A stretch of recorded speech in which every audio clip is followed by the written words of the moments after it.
I could ask my mom now. Part of me thinks this is what she wanted all along. For me to come back someday and find everything out for myself. But looking back on it now, if she told me there was going to be so much climbing, I never would have come when I was 22 weeks pregnant. I never met Grandpa Sam, but I think he and my mom had a lot in common. They were both pretty intense. I guess you need that to survive. Sam spent his life shooting photos, but Mom said he got nervous being in front of the camera. I guess we're all afraid of something. Instead of hiding from death, Sam seemed to go out of his way to meet it.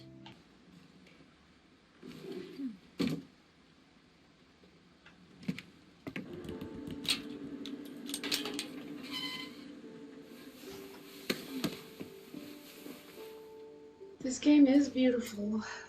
Sad beautiful, but... Oh. Dear Kay, do you remember the way Gregory used to laugh when he thought he was alone? Like something funny was happening, but only he could see it.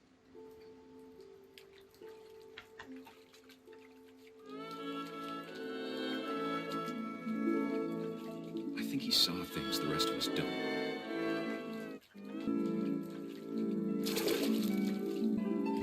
Time's over, Gregory. It's time to... That necklace broke the rules of gravity. Hello? Sam, I told you I don't want to talk right now. I wonder what he saw.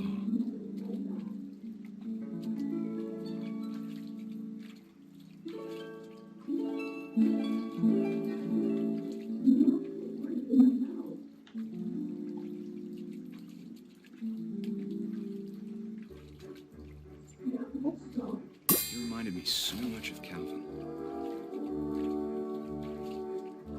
Lost in his imagination.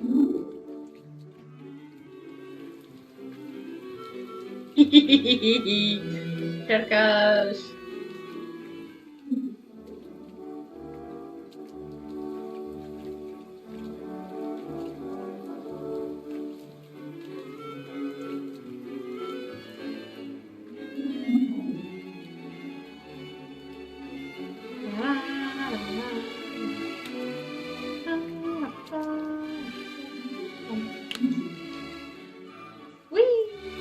Whatever it was, he saw.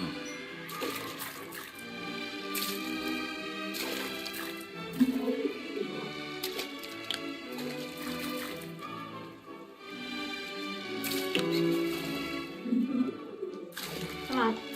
Can I knock them all off? One more. Yes!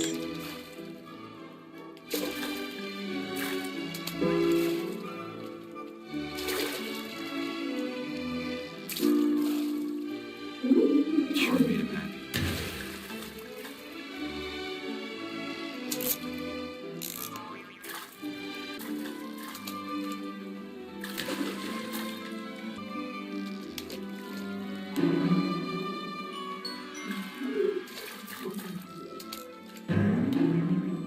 I know how silly it sounds.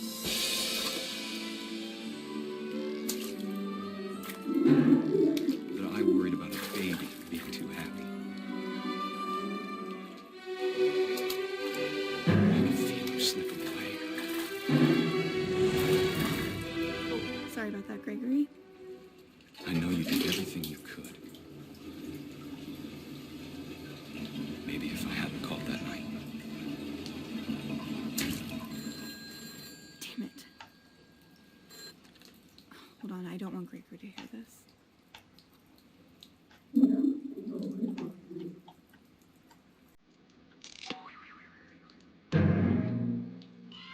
I wish you could have told us about the world we saw.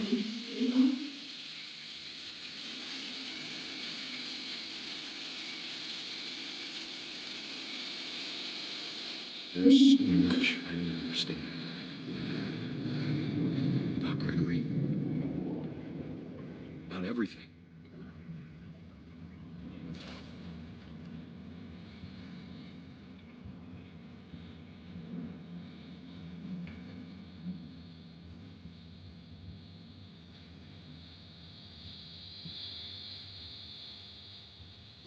happened wasn't your fault.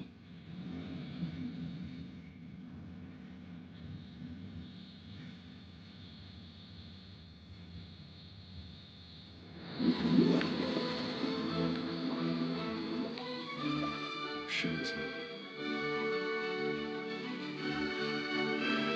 But you want me to be happy too. Good luck, Kay. Love, Sam.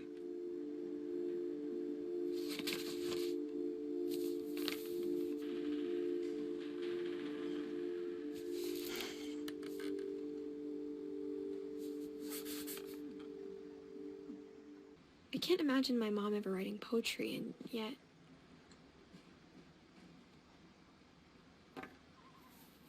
A poem for Gus, who always said the wedding was a bad idea.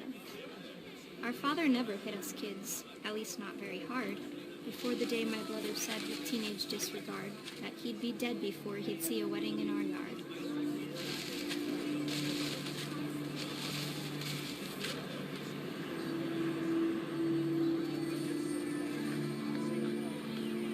My father made him come, of course, but Gus stood far apart, just flew his kite and bottled up the storm inside his heart.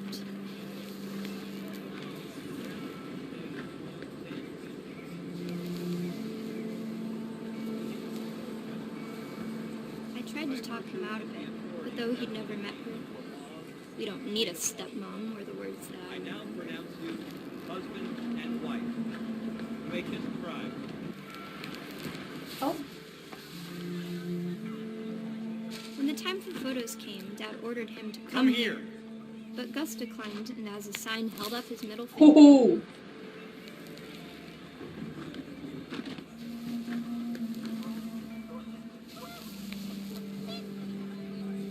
The wind picked up, and panicked geese appeared and quickly went.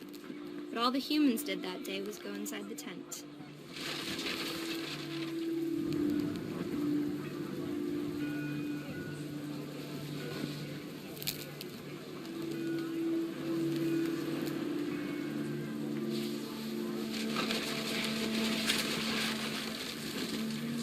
The rain came down in buckets then, but no one seemed afraid that nature might destroy the tent our dad had crudely made.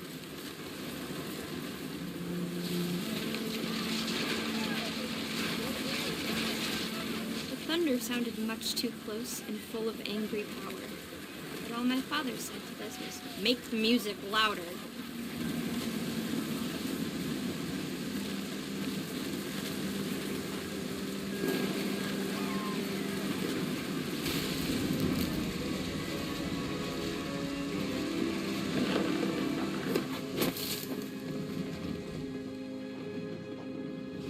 I wish that I could truly say I thought about you on that day. Out there on the beach alone, just you, the wind, sea, and foam. But I didn't, until we found you. Damn.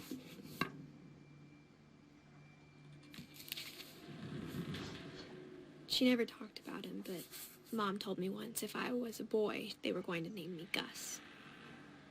Greg, be a baby. That sounds like a very fun duty. How do I get up there? Ah. My mom moved up to the loft after her brothers died. At the time, it was as far away as she could get.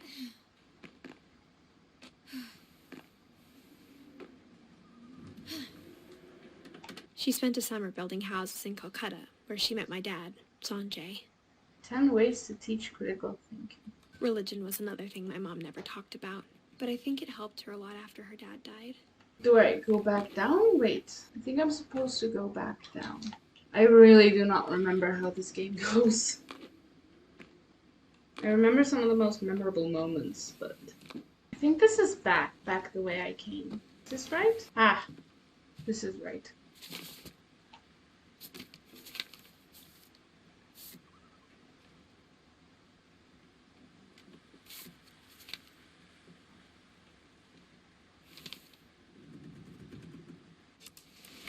Dawn, I promise, you'll never forget this weekend. Yes, sir. These memories are going to last a lifetime. Hmm? Am I gonna have to shoot anything? It's a hunting trip, Dawn. Shooting is strongly encouraged.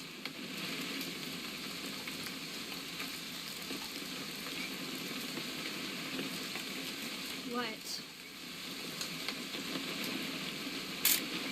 Perfect. It's gonna rain the whole weekend, isn't it? Please just take the damn picture. Hey, language.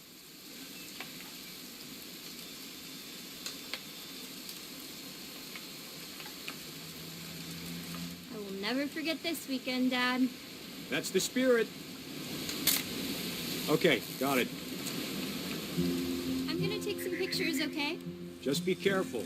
That camera's older than you are. You're right, Dad. It's starting to clear up. Still freezing, though. What am I supposed to take a picture of? Definitely should not have drunk all that coffee. Nothing quite like being outside. Dude. Like, am I supposed to take a picture of my dad? Where is he? Oh. Hold still. Hey, That's a keeper. I'm just saying, I'm not always gonna be here, Dawn. You'll need to remember this stuff, if you want to survive. I'll be fine, Dad. You know who else thought he was gonna be fine? Some guy who died. Dawn, I'm being serious. I know, Dad. You're always serious. Doesn't being out here make you want to chill out? Well, to tell you the truth, I haven't been out here in 20 years.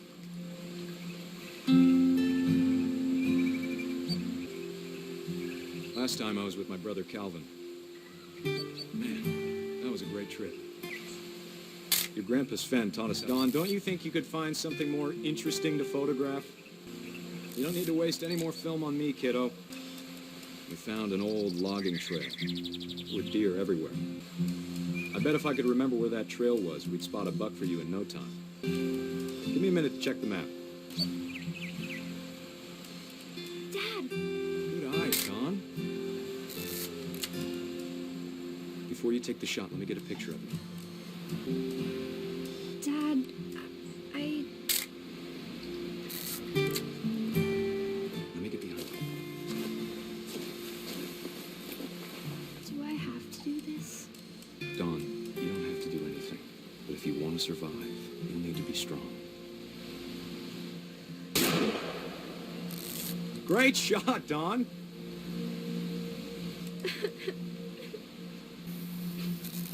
I'm proud of you, Dawn. Always remember that, okay?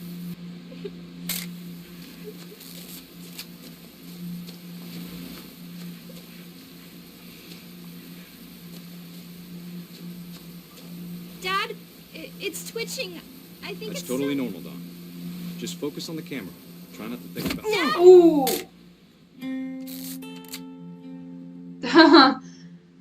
uh,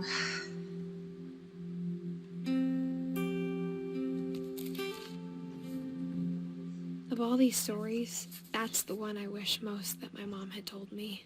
oh wait, I've been here first. How did I just pass this place? After Sam died, my mom and Edie got really close. They'd both lost a lot. Yes. My mom moved to India a week after graduation and got a job teaching English. Louis was born a year later.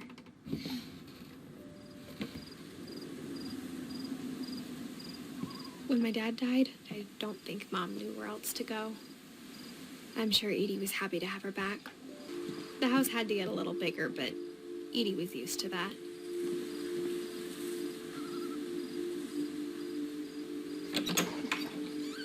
Classroom. And for a while, things were good. Almost normal, but it didn't last. The beginning of the end was Milton's 10th birthday, when Edie gave him a castle.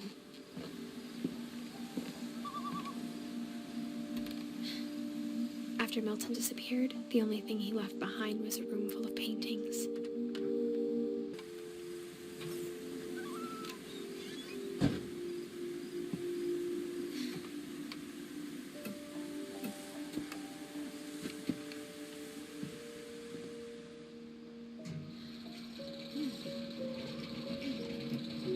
Wow.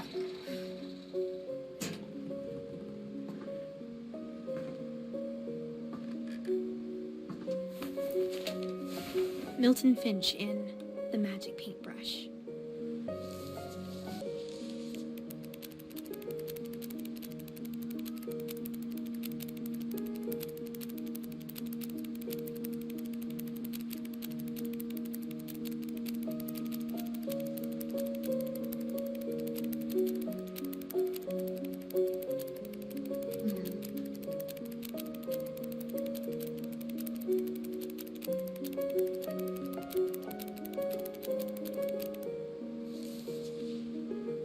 It's a really big flip book.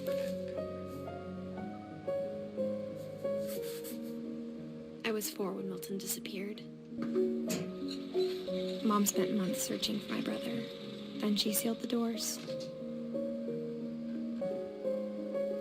Whatever Milton had found in the house, Mom didn't want it getting out.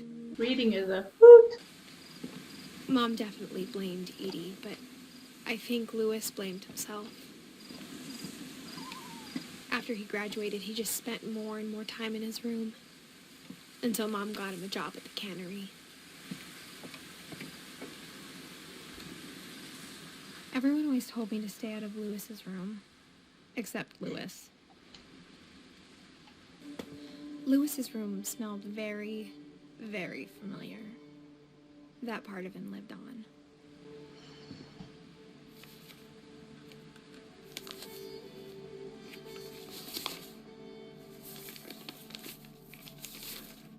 Dear Mrs. Finch, as Lewis's psychiatrist, I can understand your desire for an explanation. As I see it, the trouble began in January, shortly after we convinced your son to seek treatment for substance abuse. Newly sober, I believe Lewis first noticed the monotony of his daily life.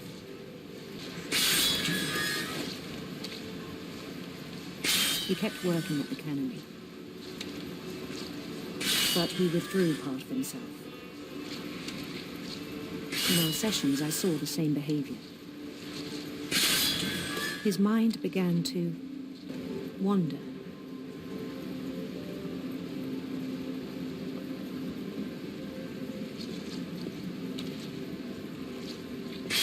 I asked him to describe it. He said he started small, imagining a labyrinth. He'd feel his way about. Then something moved.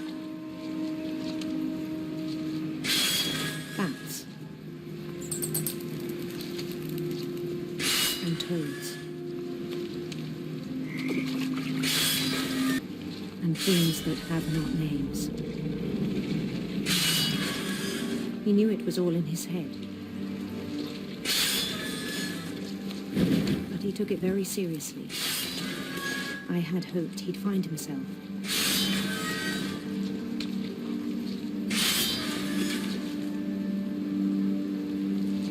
But he found something more.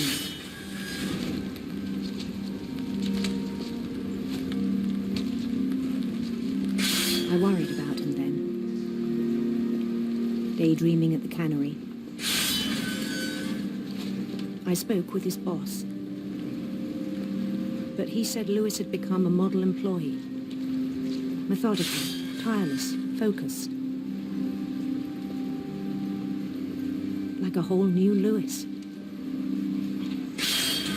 So I let him go on.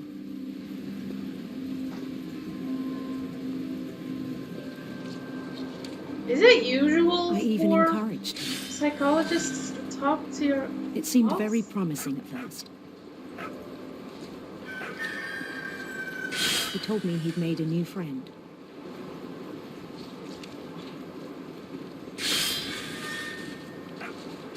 On the edge of a city he named Lewis Topia. He built the city up slowly, brick by brick.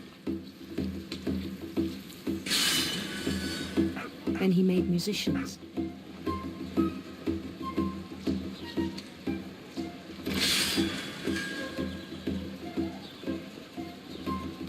And songs for them to play.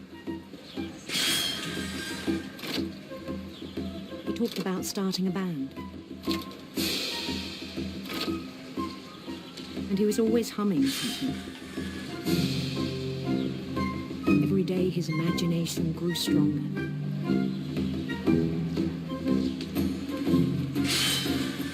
longer spoke at the cannery.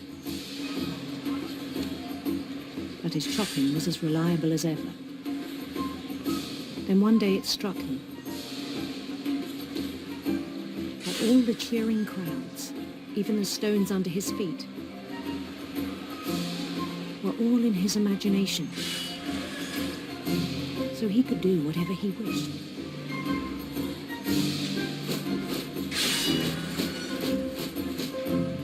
He held an election for mayor. And he won. They begged him to stay, but his mind was already wandering. It became a game for him.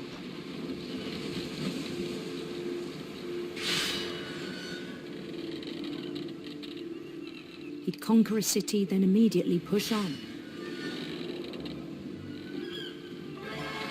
New Louisville.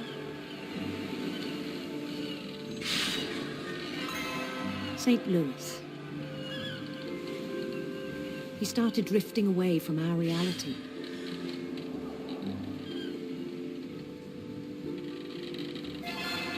Minneapolis. Until one day Minneapolis. he forgot to go home from the cannery. Even as his mother pleaded with him, part of Louis kept sailing on.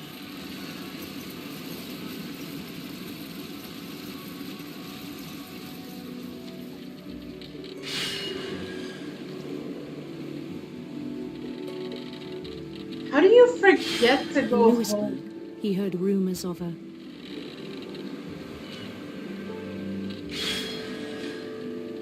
Let's go with beautiful fruits.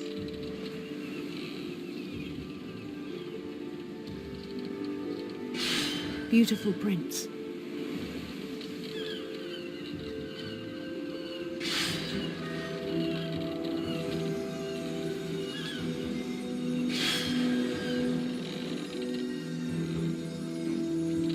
The prince was on his own quest for Radiant rainbows. radiant rainbows.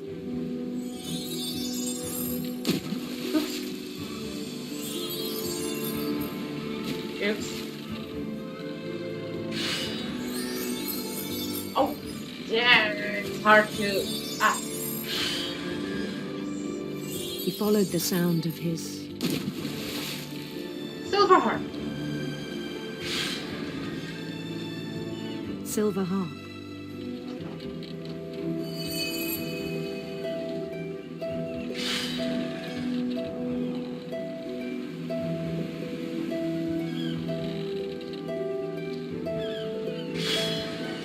His chase led him to a golden palace east of the sun and west of the moon. Okay. Even then, his logic remained sound.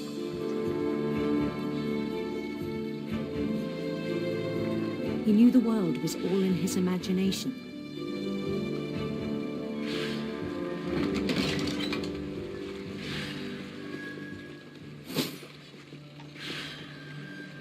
But he was so proud of having created it.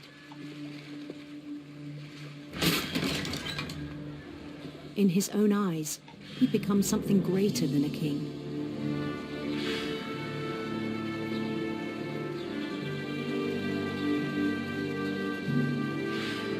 For someone who'd never known success in the real world, I think it was overwhelming. And then it struck him that the real Louis was not the one chopping salmon, but the one climbing the steps of a golden palace. No, honey.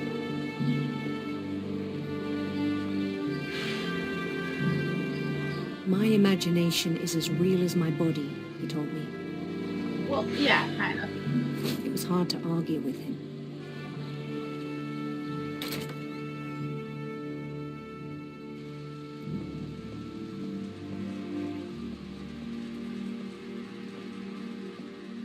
He began to forget the world we know.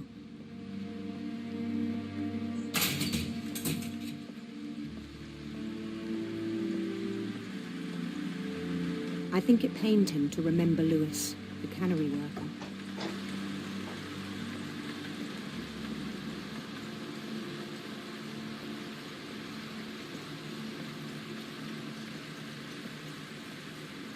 he began to despise the man with a royal contempt.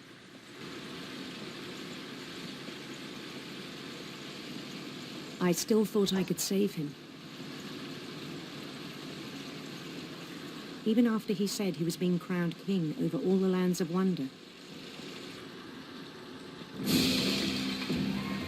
The palace would be packed with his companions.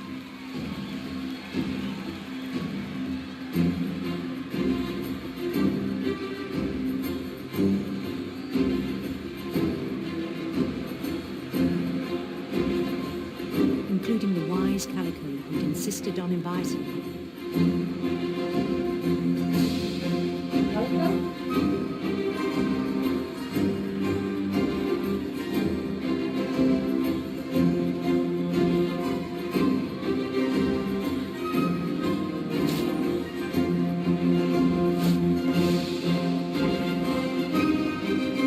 His prince waited, holding his crown.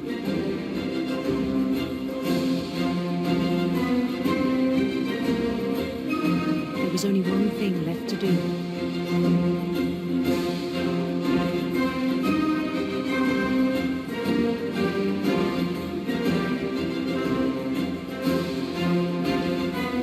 Bend down his head.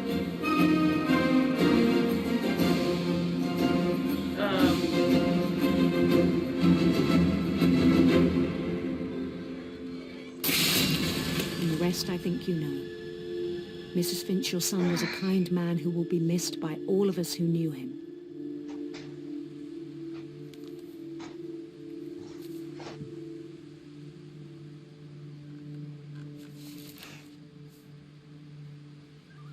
My brother was really cool.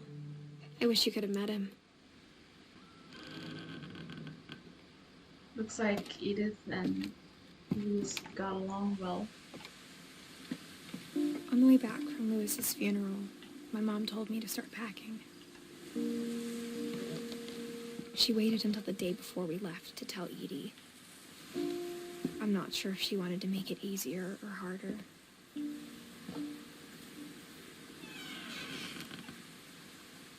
I wish we'd stayed.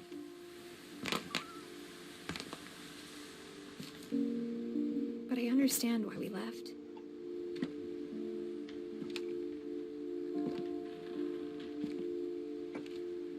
What happened that night had been coming for a long time. Maybe it should have come sooner.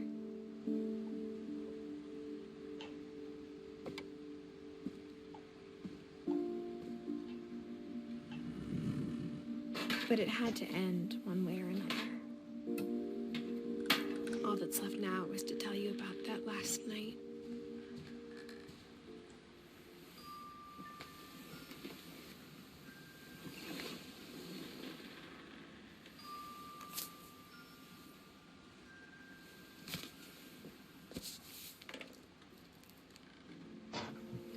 That whole last day, Edie just watched us pack and didn't say a word. Until supper, when she raised her glass and said, "To our final night together, and all our final nights apart." Grandma, you know what I said about alcohol. Some of your medications are very Edith, specific. I left a present for you in the hallway. Why don't you go open it? The grown-ups have to argue now. I'm sorry, you're right. We're all leaving tomorrow. Let's just enjoy our last... I'm not leaving. Edith, you're excused.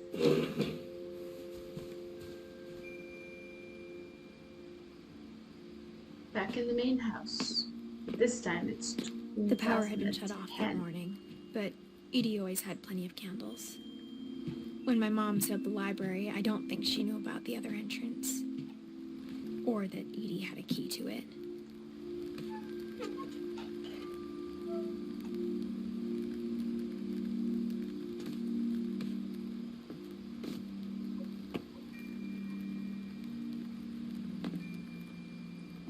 That thing you're afraid of isn't going to end when you leave the house.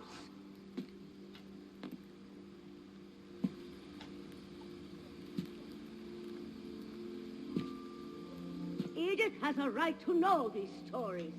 My children are dead because of your stories. I think it's best if Edith and I leave tonight. We'll have the nursing home send a van for you in the morning. Okay?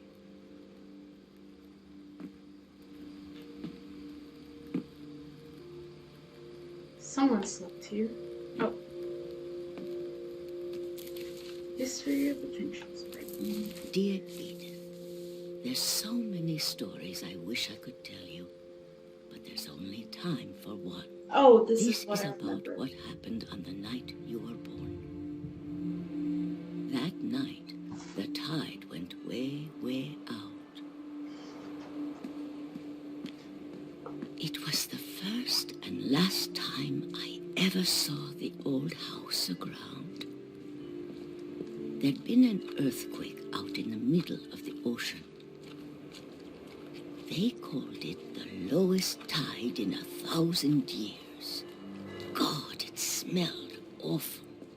You know, I've seen that house every day of my life. But I never thought I'd go back to it. When the fog rolled in, I lost my way. Just go straight.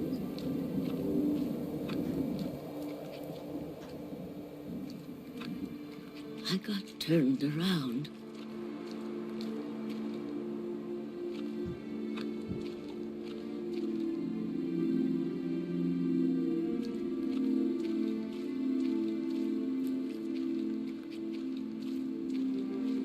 I started seeing things.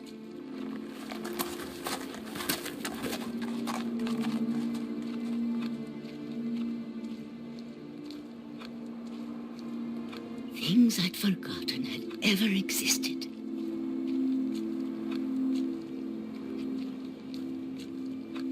But when I saw them, they felt like old friends. That night, a lot of things came back to me. Or maybe I came back to them.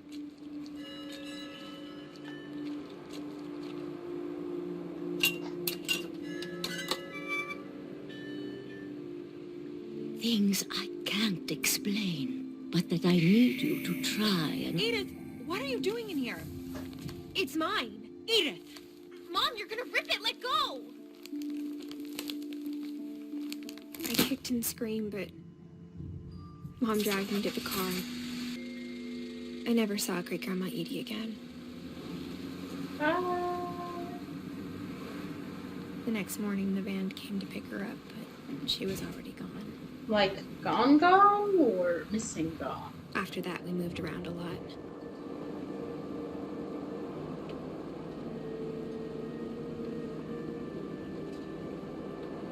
We both tried to make the best of it.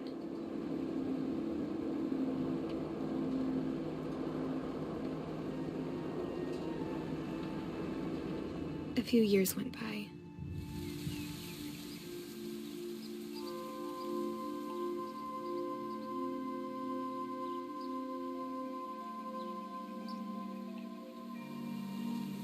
My mom didn't like to talk about it. But she started getting sick a lot. The rest happened pretty quickly.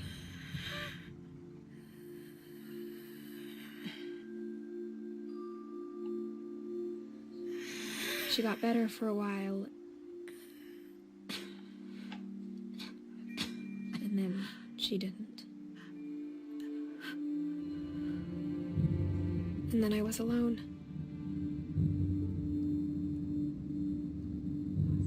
The last Finch left alive.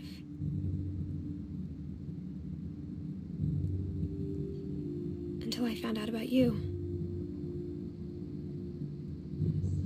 I'm still not sure what to tell you about all this. If we lived forever, maybe we'd have time to understand things. But as it is, I think the best we can do is try to open our eyes. And appreciate how strange and brief all of this is. This journal was supposed to be for you. But now I hope you'll never see it. I just want to meet you and tell you all these stories myself. We're being born! But I guess if you're reading this now, things didn't work out that way.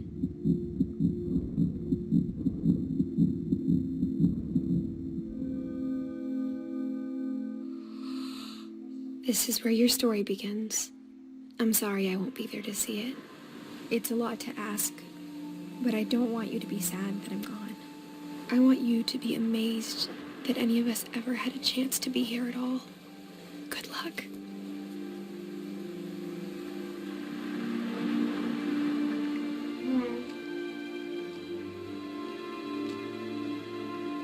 Born on Valentine's.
Again, a beautiful game. Just breathtaking.